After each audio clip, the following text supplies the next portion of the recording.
नमस्कार मंडळी, श्री स्वामी समर्थ मंडळी. तुमच्याही मुलांचं किंवा मुलींचं लग्न ठरत नाहीये का? लग्नात भरपूर समस्या अडचणी येत आहेत का? तर घाबरू नका, हा व्हिडिओ खास तुमच्यासाठीच आहे. फक्त तुम्हाला काळ्या कुत्र्याला ही वस्तू खाऊ घालायची आहे. फक्त शनिवारी तुम्हाला हा उपाय करायचा आहे. उपाय एकदम साधा सोपा आहे, परंतु अत्यंत प्रभावी हा उपाय आहे. हा उपाय केल्याने मुलांच्या कुंडलीमध्ये किती भयंकर दोष असू दे, राहू केतू शनी किंवा साडेसाती असेल तर ती दूर होऊन मुलांचं लग्न हे लवकरात लवकर ठरेल. तर मंडळी, ही संपूर्ण माहिती जाणून घेण्या अगोदर तुम्ही चॅनलवरती नवीन असाल तर चॅनलला सबस्क्राईब करा. व्हिडिओ पाहत असताना व्हिडिओला लाईक करा. त्याचप्रमाणे श्री स्वामी समर्थ अशी कमेंट करा. तर मंडळी, लग्नासंदर्भात भरपूर व्हिडिओ आपल्या चॅनलवरती आहेत. म्हणजे मराठी मेघना या युट्यूब चॅनलवरती लग्नासंदर्भात भरपूर व्हिडिओ अपलोड झालेले आहेत. जवळजवळ 85 व्हिडिओ हे लग्नाचे आहेत. तर ते देखील व्हिडिओ तुम्ही पाहू शकता, कारण ज्यामध्ये बऱ्याच मुलांचं मुलींचं लग्न देखील ठरलेलं आहे. तशा मला कॉमेंट आलेल्या आहेत. कारण मी जे हे उपाय तुम्हाला सांगत आहे तर ते ज्योतिषाने सांगितलेले महा उपाय आहेत आणि ज्यामध्ये बऱ्याच मुलांचं लग्न देखील ठरलेलं आहे. तर ते व्हिडिओ देखील तुम्ही पाहू शकता. तर बघा, आपल्याला शनिवारी कुत्र्याला ही वस्तू खाऊ घालायची आहे. तर आपण थोडक्यात कुत्र्याची देखील माहिती जाणून घेऊया. म्हणजे कुत्र्याला आपण ही वस्तू खाऊ घातल्याने मुलांच्या कुंडलीमध्ये कितीही भयंकर दोष असतील तर ते दूर होतील. तर कुत्र्याला खाऊ घालणे अत्यंत शुभ मानले जाते. यामुळे कुंडलीमध्ये राहू केतू शनी ग्रहाचे दोष दूर होतात आणि मुलांच्यावरती जी काही नकारात्मकता आहे ती देखील दूर होत असते. कुत्र्याला आपण मंगळवारी, शनिवारी किंवा अमावस्येच्या दिवशी देखील काही वस्तू आहेत तर त्या खाऊ घालायच्या आहेत. यामुळे कुंडलीतील काही दोष आहेत तर ते दूर होत असतात. तसेच घरामध्ये सुख, शांती आणि आर्थिक प्रगती होत असते. जर तुम्हाला शनीची साडेसाती मुळे तुम्ही त्रस्त असाल तर कुत्र्याची सेवा करणे तुमच्यासाठी फायदेशीर असू शकते. यामुळे शनिदेव हे प्रसन्न होत असतात. तसेच कुत्र्याची सेवा केल्याने किंवा त्याला पाळल्याने अनेक ग्रहांचे दोष शांत होतात. कुत्र्याची सेवा केल्याने त्याच्या आपल्या जीवनावर सकारात्मक परिणाम होतो. प्रत्येक प्राण्याचा संबंध कोणत्या ना कोणत्या ग्रहाशी हा जोडलेला असतोच. कुत्र्याला ही वस्तू खाऊ घातल्यामुळे केतू ग्रहाचा दोष कमी होईल, आर्थिक अडचणी दूर होतात, शनिदेव हे प्रसन्न होतात आणि पितृदोष निवारण देखील होत असतं. कुत्रा हा केतू ग्रहाचा कारक आहे.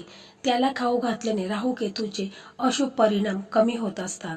तर मंडळी, आपल्याला हा जो उपाय करायचा आहे तर या उपायासाठी आपल्याला काय काय साहित्य लागणार आहे ते देखील आपण थोडक्यात पाहूया. आपल्याला फक्त 7 दिवे लागणार आहेत. राईचं तेल थोडंसं लागणार आहे. या दिव्यांमध्ये आपल्याला राईचं तेल लागणार आहे. थोडेसे आपल्याला काळे तीळ लागणार आहेत. त्याचप्रमाणे कलाव्याच्या वाती लागणार आहेत. कापसाच्या वाती घ्यायच्या नाही तर कलाव्याच्याच वाती आपल्याला लागणार आहेत. त्याच्यानंतर आपल्याला 7 गुलगुले लागणार आहेत. तर तुम्हाला प्रश्न पडेल, गुलगुले म्हणजे काय? तर ते भजीसारखे असतात, परंतु ते गोल आकाराचे असतात आणि ते गोड असतात. म्हणजे आपल्याला थोडंसं कणिक घ्यायचं आहे, गव्हाचं कणिक घ्यायचं आहे, त्याच्यामध्ये आपल्याला थोडंसं गूळ टाकायचं आहे आणि त्याचा असं राऊंडमध्ये म्हणजे गोल शेपने त्याला असा गोल आकार द्यायचा आहे आणि ते आपल्याला राईच्या तेलामध्ये तळायचं आहे. म्हणजे ते गुलगुले तयार होतात. फक्त आपल्याला 7 गुलगुले घ्यायचे आहेत.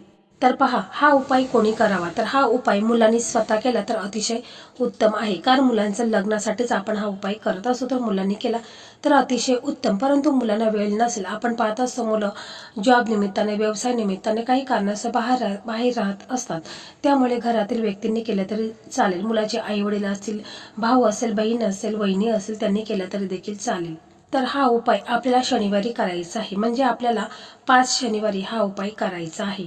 तर हा उपाय आपण सकाळी करू शकतो किंवा संध्याकाळी करू शकतो. तुम्हाला जेव्हा वेळ मिळेल त्यावेळेस तुम्ही हा उपाय करू शकता. तर शनिवारी आपण सगळ्यांनी जेव्हा उपाय करायचा असेल त्यावेळेस आपण स्वच्छ आंघोळ वगैरे करायची आहे. म्हणजे तुम्ही सकाळी करा उपाय किंवा संध्याकाळी करा, परंतु स्वच्छ आंघोळ करायची आहे. आपल्या देवघरासमोर एक तुपाचा दिवा लावायचा, अगरबत्ती लावायची आहेत. आपले इष्टदेव आहेत, कुलदैवत आहेत, श्री स्वामी समर्थ महाराज आहेत, यांना प्रार्थना करायची आहे की माझ्या मुलांच्या कुंडलीमध्ये जो काही नजरदोष आहे, पितृदोष आहे, राहू केतू शनीची जी काही साडेसाती चालू आहे, यामुळे मुलांच्या लग्नाला विलंब होत आहे, मुलांचं वय उलटून चाललेलं आहे, तर देखील लग्न त्यांचं ठरत नाही, तर कृपा करा आणि आशीर्वाद द्या आणि मुलांचं लग्न हे लवकरात लवकर ठरू द्या आणि मी जो हा उपाय करत आहे तो उपाय माझा यशस्वी होऊ द्या, असं तुम्हाला दोन्ही हात जोडून प्रार्थना करायची. पूर्ण विश्वासाने, श्रद्धेने तुम्हाला प्रार्थना करायची. शांत अंतःकरणाने तुम्हाला प्रार्थना करायची आहे. मुलं जर हा उपाय करत असेल तर त्यांनी आपल्या देवघरासमोर आपले इष्टदेव आहेत, कुलदैवत आहेत, श्री स्वामी समर्थ महाराज यांना प्रार्थना करायची आहे. माझ्या लग्नात जो काही विलंब होत आहे, लग्नात काही ना काही प्रॉब्लेम अडचणी येत आहेत, त्या दूर होऊन माझं लग्न हे लवकरात लवकर ठरू द्या, असं तुम्हाला प्रार्थना करायची आहे. मग त्याच्यानंतर तुम्हाला काय करायचं आहे की तुम्हाला एका प्लेट घ्यायची आहे. त्या प्लेटमध्ये तुम्हाला 7 दिवे घ्यायचे आहे. दिवे कोणतेही चालतील, मातीचे असतील तरी देखील चालेल किंवा अजून कोणते असेल ते देखील चालतील. 7 दिवे घ्यायचे आहेत. त्या दिव्यांच्या मध्ये तुम्हाला राईचं तेल टाकायचं आहे. त्याचप्रमाणे तुम्हाला जो कलावा असतो त्याचे वाती करायचे आहेत. म्हणजे 7 वाती करायच्या आहेत. त्या प्रत्येक दिव्यांमध्ये तुम्हाला एक एक वात ठेवायची आहे. राईचं तेल टाकायचं आहे. त्या दिव्यांमध्ये तुम्हाला चिमूटभर काळे तीळ टाकायचे आहेत. मग त्याच्यानंतर तुम्हाला पिंपळाच्या झाडाजवळ जायचं आहे. तुमच्या जवळपास कुठे पिंपळाचं झाड असेल, परंतु जो असा पिंपळ पाहिजे की तिथे नेहमी त्याची पूजा वगैरे केली जाते, असा पिंपळाचं झाड तुम्हाला पाहायचं आहे आणि तिथेच तुम्हाला जायचं आहे. ते गेल्यानंतर मग तुम्हाला काय करायचं आहे की हे आपण थोडेसे तांदूळ घ्यायचे आहेत. ते तांदूळ आपण पिंपळाच्या झाडाजवळ ठेवायचे आहेत आणि त्याच्यावरती आपल्याला हे दिवे ठेवायचे आहेत. म्हणजे 7 दिवे आपल्याला तिथे ठेवायचे आहेत. त्याच्यानंतर दिव्यांच्या वाती आपल्याला पश्चिमी दिशेकडे होतील अशा पद्धतीनेच आपल्याला लावायचे आहेत आणि ते दिवे आपल्याला प्रज्वलित करायचे आहेत. त्याच्यानंतर आपल्याला पिंपळाच्या झाडाला प्रदक्षिणा मारायच्या आहेत आणि ओम नमो भगवते वासुदेवाय नमः हा मंत्र देखील तुम्हाला बोलायचा आहे आणि 7 वेळा प्रदक्षिणा मारायच्या आहेत. मग त्याच्यानंतर तुम्हाला एक आसन टाकायचं आहे आणि तिथे बसायचं आहे. आपले दोन्ही हात जोडायचे आहेत आणि पिंपळा वृक्षाला आपण प्रार्थना करायची आहे की माझ्या मुलांच्या कुंडलीमध्ये जो काही नजरदोष आहे, पितृदोष आहे, राहू केतू शनीची जी काही साडेसाती आहे तर ती दूर होऊन माझ्या मुलांचं लग्न हे लवकरात लवकर होऊ द्या, असं तुम्हाला आपले दोन्ही हात जोडून प्रार्थना करायची आहे. मुलं जर करत असेल तर मुलांनी देखील अशा प्रकारची प्रार्थना करायची आहे की माझ्या कुंडली जो काही नजरदोष आहे, पितृदोष आहे, लोकांची वाईट नजर आहे, राहू केतूची शनीची जी काही साडेसाती आहे तर ती संपूर्णपणे नष्ट होऊन माझं लग्न हे लवकरात लवकर होऊ द्या, असं तुम्हाला प्रार्थना करायची आहे. त्याच्यानंतर तुम्हाला तिथे आसन टाकून बसायचं आहे. परंतु तुम्हाला असं बसायचं आहे की दिवे आहेत तर ते आपल्या उजव्या साईडलाच असावे आणि दिव्यांची वात आहे तर ती पश्चिम दिशेला असावी, अशा पद्धतीनेच तुम्हाला तिथे बसायचं आहे. आणि मग तिथे बसायचं आहे आणि आपल्याला शनी चालीसाचं पठण करायचं आहे. 3 वेळा आपल्याला शनी चालीसाचं पठण करायचं आहे. परंतु बघा, जर तुम्हाला पिंपळाच्या झाडाजवळ शनी चालीसाचं पठण करणे शक्य नसेल कारण जर तिथे लोकांची गर्दी वगैरे जास्त असेल तर मग तुम्ही आपल्या घरी यायचं आहे. म्हणजे त्याच्या अगोदर आपल्याला काय करायचं आहे की आपल्याला रस्त्याला जर कुत्रे दिसले, म्हणजे काळा कुत्रा असेल तर अतिशय उत्तम, आणि जर समजा तपकिरी कलरचे कुत्रे असतील तर त्यांना तुम्हाला हे जे गुलगुले आहेत तर ते खाऊ घालायचे आहेत. 7 गुलगुले आहेत तर ते तुम्हाला कुत्र्यांना खाऊ घालायचे आहेत. त्याच्यानंतर जर काळा कुत्रा असेल तर त्या काळ्या कुत्र्याला तुम्हाला हात जोडायचा आहे आणि प्रार्थना करायची आहे की माझ्या मुलांच्या कुंडलीत जे काही नजरदोष आहे, राहू केतू शुक्र शनी जी काही साडेसाती चालू आहे तर ती दूर होऊ द्या आणि माझ्या मुलांचं लग्न हे लवकरात लवकर होऊ द्या, असं तुम्हाला हात जोडायचा आहे, प्रार्थना करायची आहे. कारण कुत्रा हा कालभैरवजींचं वाहन आहे आणि म्हणून आपण त्याला हात जोडायचे, प्रार्थना करायची आहे आणि मग घरी यायचं आहे. मग घरी आल्यानंतर आपल्याला आपल्या देवघरासमोर बसायचं आहे आणि मग आपल्याला शनी चालीसाचं पठण करायचं आहे.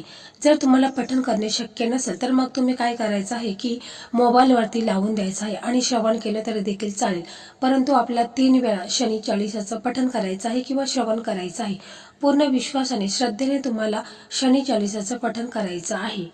आणि मग हे झाल्यानंतर तुम्हाला आपल्या देवघरामध्ये इष्टदेव आहेत, कुलदैवत आहेत, श्री स्वामी समर्थ महाराज आहेत, यांना प्रार्थना करायची आहे की मी जो हा उपाय केलेला आहे तर हा उपाय माझा यशस्वी होऊ दे आणि माझ्या मुलांच्या कुंडलीत कितीही भयंकर दोष असतील तर ते दूर होऊन माझं मुलांचं लग्न हे लवकरात लवकर होऊ द्या, असं तुम्हाला प्रार्थना करायची आहे. तर बघा, हा उपाय आहे तर हा उपाय तुम्हाला 7 शनिवारी करायचा आहे. परंतु 7 शनिवार येईपर्यंत तुमच्या मुलांचं लग्न हे ठरलेलं असेल. फक्त पूर्ण विश्वासाने श्रद्धेने तुम्हाला हा उपाय करायचा आहे आणि हा उपाय करत असताना तुम्हाला गुप्त उपाय करायचा आहे, कोणालाही सांगायचं नाही. जोपर्यंत मुलांचं लग्न ठरत नाही तोपर्यंत तुम्हाला हा उपाय आहे तर तो कोणालाच सांगायचा नाही. ज्यावेळेस मुलांचं लग्न ठरेल त्यावेळेस तुम्ही हा उपाय कोणाला सांगितला तरी देखील चालेल. तर हा उपाय इतका प्रभावी आहे की हा उपाय तुम्ही पहिल्या शनिवारी केला तर तुम्हाला याचे शुभ संकेत पाहायला मिळतील. मुलांसाठी स्थळ यायला सुरुवात होईल. खूप असा कारगर उपाय आहे. फक्त तुम्ही पूर्ण विश्वासाने श्रद्धेने हा उपाय नक्की करून बघा. 7 शनिवार यायच्या अगोदरच मुलांचं लग्न हे ठरलेलं असेल.